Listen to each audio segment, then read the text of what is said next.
Hello बच्चों, स्वागत है आपका यूएनपी क्लासेस में। बच्चों, इस वीडियो में हम बात करेंगे सीबीएसई क्लास 10th के साइंस सब्जेक्ट के सिलेबस के बारे में। ये सिलेबस 2020-21 बोर्ड एग्जाम स्टूडेंट्स के लिए सीबीएसई के द्वारा अपनी ऑफिशियल वेबसाइट पे अपलोड कर दिया गया है।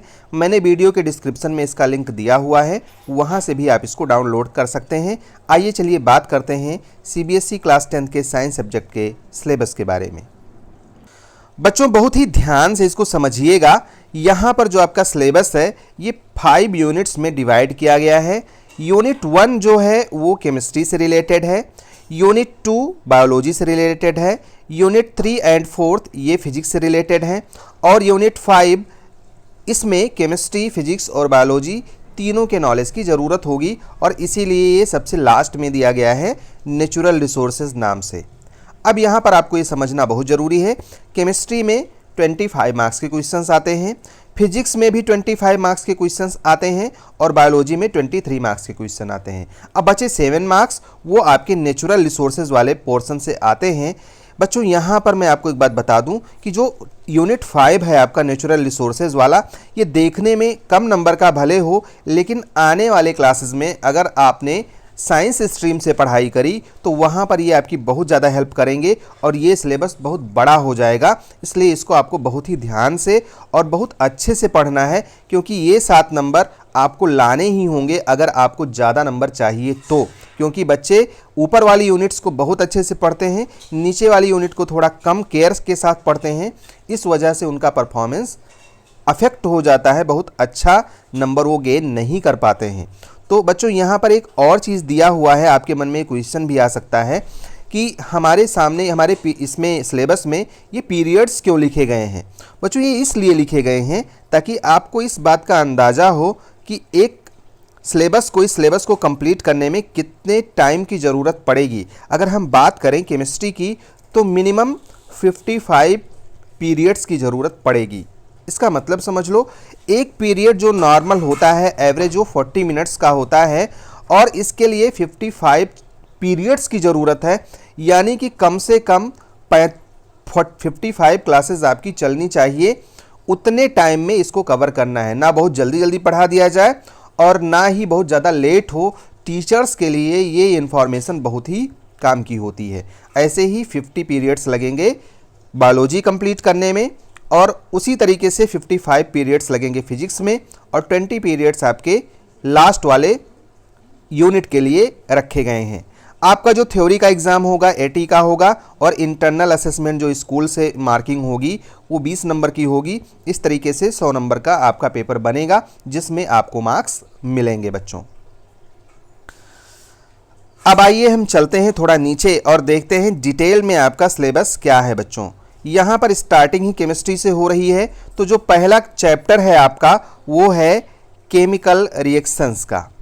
इसमें आपको केमिकल रिएक्शंस और इक्वेशन कैसे होते हैं इनके बारे में जानकारी दी गई है, और ये आपके एनसीईआरटी बुक का फर्स्ट चैप्टर है।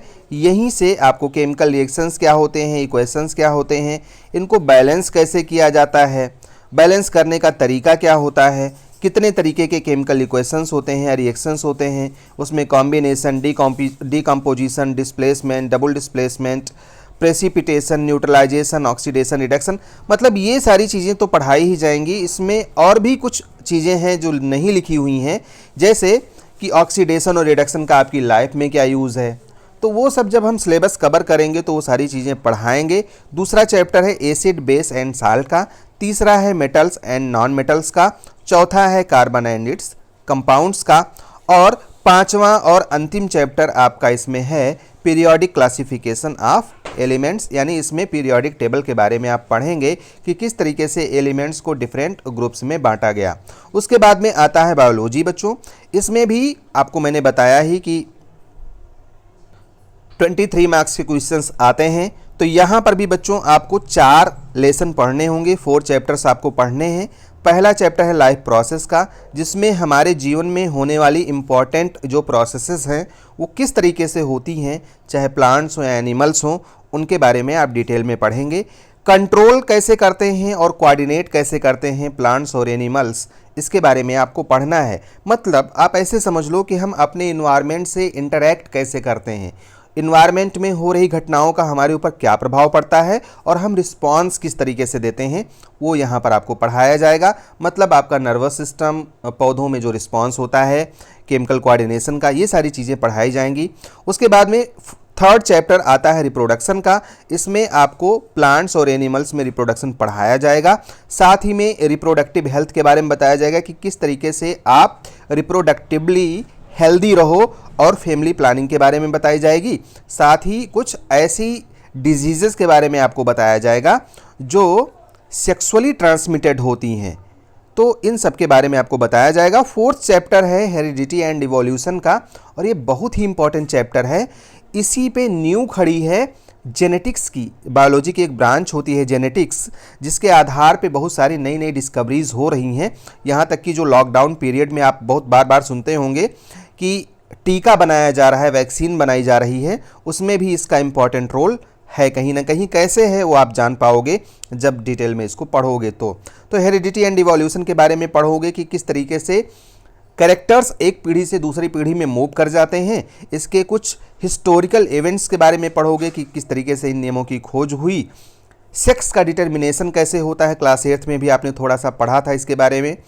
उसके बाद में आप पढ़ेंगे कि इवोल्यूशन कैसे हुआ, एक जाति से दूसरी जातियों का विकास कैसे हुआ, छोटे से बैक्टीरिया से हम ह्यूमन बींग्स तक के विकास की हिस्ट्री क्या है, इस इवोल्यूशन का पैटर्न क्या रहा है, किस तरीके से हम डेवलप हो गए, तो ये आप इसमें पढ़ोगे। अब इसके बाद में आता है फिजिक्स का चैप्टर, जिसमें पहली यूनिट है, थर्ड यूनिट के नाम से नेचुरल फिनोमिना। बच्चों इसमें रिफ्लेक्शन कैसे होता है लाइट का, इसमें लेंस है, मिरर है, इनके जो लॉज हैं डिफरेंट टाइप्स के कि किस तरीके से इमेज का फॉर्मेशन होता है, रे डायग्राम कैसे बनाएंगे। इसमें ढेर सारे न्यूमेरिकल क्वेश्चंस भी आते हैं। हमारी आँख का स्ट्रक्चर कैसा है, उसमें इमेज का फॉर्मेशन कैसे होता है, हमारे आई में डिफेक्ट्स कौन कौन से होते हैं, ये सारी चीज़ें आप यहाँ पढ़ोगे। और बहुत ही इंटरेस्टिंग चैप्टर्स हैं इसमें, जो पढ़ के आपका मन एकदम खुश हो जाएगा। हालांकि थोड़े से न्यूमेरिकल्स आते हैं, तो बच्चों के मार्क्स कटने की संभावना इसी में ज़्यादा होती है। उसके बाद में आपका आता है फोर्थ यूनिट। इसमें इलेक्ट्रिक करंट के बारे में आपको डिटेल में पढ़ाया जाएगा, और आपको ये भी बताया जाएगा कि जो मैग्नेट है यानी चुंबक है, उसका क्या प्रभाव पड़ता है डेली लाइफ में, किस तरीके से इसने हमारे परिवर्तन किया है। इसमें मैग्नेट से किस तरीके से हमने इलेक्ट्रिसिटी बनाई, या इलेक्ट्रिसिटी की मदद से किस तरीके से हमारे डिफरेंट वर्क्स होते हैं, सर्किट कैसे बनाते हैं, कौन कौन से रूल्स हैं जो इसको कंडक्ट करते हैं। तो ये सारी चीज़ें आप यहाँ पे पढ़ोगे। उसके बाद में आता है नेचुरल रिसोर्सेज।